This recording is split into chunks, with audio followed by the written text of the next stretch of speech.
ಕಣೋ ಅಮಿತಪ್ಪ, ಹೇಳ. ನಿನಗೆ ಮದುವೆ ಆಗಿ 10 ವರ್ಷ ಆದ್ಮೇಲೆ ನಿನ್ನ ಹೆಂಡತಿ ನಿನ್ನ ಹತ್ರ ಮುನಿಸ್ಕೊಂಡು 10 ವರ್ಷ ನಿನ್ ಜೊತೆ ಮಾತಾಡ್ಲೇ ಇಲ್ವಲ್ಲ, ಯಾಕೋ? ಅದು ಏನು ಗೊತ್ತಾರ, ಅವತ್ತೊಂದ್ ದಿನ ನನ್ನ ಹೆಂಡತಿದು ಹುಡ್ತಾ ಇತ್ತು ಕಣ. ಅವತ್ ನಂಗೆ ಅವಳು ಹೇಳದ್ಲು, ನೋಡ್ರೆ ಇವತ್ತೊಂದ್ ದಿನ ನೀವು ನನ್ನ ಜೊತೆ ಏನು ಬೇಕಾದ್ರೂ ಕೇಳಿ, ನನ್ನ ಜೊತೆ ಏನು ಬೇಕಾದ್ರೂ ಮಾಡಿ, ನಾನು ಯಾವುದಕ್ಕೂ ಇಲ್ಲ ಅಂತ ಹೇಳಲ್ಲ ಅಂತ ಅವಳು ನಂಗೆ ಹೇಳಿದ್ಲು ಕಣ. ಅದಕ್ಕೆ ನಾನು ಅಯ್ಯೋ ಎಷ್ಟು ಒಳ್ಳೆಯವಳಿನೋ, ನಿನಗೆ ನಿಮ್ಮ ಅಮ್ಮನ ನೋಡಬೇಕು ಅಂತ ಅನಿಸ್ತಿರುತ್ತೆ, ನಿಮ್ಮ ಅಮ್ಮನ ನೋಡಿ ತುಂಬ ದಿನ ಆಗಿದೆ, ಅದಕ್ಕೆ ನೀನು ಈಗಲೇ ನಿಮ್ಮ ಅಮ್ಮನ ಮನೆಗೆ ಹೊಂಟ್ಬಿಡು ಅಂತ ಕಳಿಸ್ಬಿಟ್ಟೆ ಕಣ.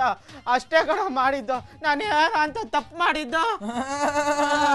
ಲೇ ನಂದು ಬಿಟ್ಟಾಗಲ್ಲ, ನೀನು ಹೇಳ, ನೀನೇನೋ ಇಷ್ಟು ವಯಸ್ಸಾದ್ರೂ ಕೂಡ ಹುಣಸೆ ಮರ ಮುಪ್ಪಾದ್ರೂ ಮುಪ್ಪಾದಿತ್ತೇನೋ ಗಾದೆ ಇದ್ದಂಗೆ ಇಷ್ಟು ಗಟ್ಟಿ ಮುಟ್ಟಾಗಿದೆಯಲ್ಲ, ಏನೋ ಇದ್ರ ರಹಸ್ಯ?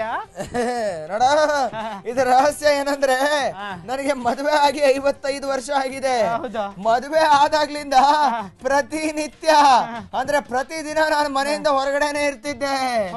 ಮಳೆ ಬರ್ಲಿ, ಗಾಳಿ ಇರ್ಲಿ, ಬಿಸಿಲು ಬರ್ಲಿ, ಏನೇ ಆಗ್ಲಿ ಮನೆಯಿಂದ ಹೊರಗಡೆ ಇರ್ತಿದ್ದೆ, ಓಡಾಡ್ತಿದ್ದೆ ಪ್ರತಿದಿನ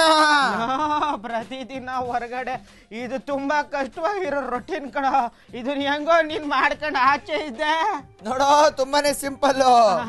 ನಾನು ನನ್ನ ಹೆಂಡತಿನ ಮದುವೆ ಆದ್ನಲ್ಲ, ಆವತ್ ನನ್ನ ಹೆಂಡತಿ ಜೊತೆ ನನ್ನ ಮದುವೆ ಆಗಿ 55 ವರ್ಷ ಆಯ್ತು ಅಂತ ನಾನು ನಿಂಗೆ ಹೇಳದ್ನಾ? ಹೇಳಿಲ್ಲ ಕಣ. ಹೇಳಿದ್ರು ಆಳೋದಕ್ಕೆ ಏನು ಕೇಳಲ್ಲ. ಹೌದಾ? ಸರಿ, ಇನ್ನೊಂದ್ಸಲ ಹೇಳ್ತೀನಿ, ಕೇಳಿಸ್ಕೊ. 55 ವರ್ಷ ಆಗಿದೆ ನನಗ್ ಮದುವೆ ಆಗಿ. ಯಾವತ್ತಿನ ದಿನ ನನ್ನ ಹೆಂಡತಿ ನಾನು ಮದುವೆ ಆದ್ನೋ ಆವತ್ತು ನಾನು ನನ್ನ ಹೆಂಡತಿ ಜೊತೆ ಒಂದು ಪ್ರಾಮಿಸ್ ಮಾಡ್ಕೊಂಡೆ. ಏನಂತ? ಯಾವತ್ತು ನನ್ನ ಮತ್ತೆ ನಿನ್ನ ನಡುವೆ ಜಗಳ ಆಗುತ್ತೋ, ಆ ಜಗಳದಲ್ಲಿ ಯಾರು ತಪ್ಪು ಮಾಡಿದ್ದಾರೆ ಅಂತ ಪ್ರೂವ್ ಆಗುತ್ತೋ, ಆವತ್ತಿನ ದಿನ ತಪ್ಪು ಮಾಡಿರೋ ಮನುಷ್ಯ ಮನೆಯಿಂದ ಆಚೆ ಇಡ್ತಾನೆ ಅಂತ.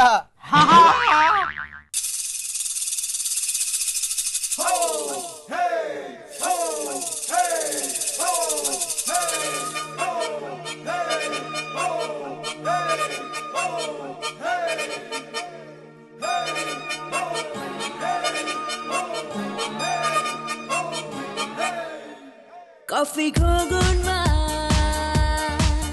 ಕಾಳು ಹಾಕ್ತಾಳೆ, ಶಾಪಿಂಗ್ ಮಾಡೋಣ, ಖಾಲಿ ಮಾಡ್ತಾಳೆ, ಸ್ವಲ್ಪ ತಪ್ಕೊಳ್ಳ, ಬಿಸಿ ಆಗುತ್ತೆ, ದೂರ ನಿಂತ್ಕೊಳ್ಳ, ಚಳಿ ಆಗುತ್ತೆ, ಏನು ಮಾಡೋದು, ಮುದ್ದು ಮಾಡೋಣ,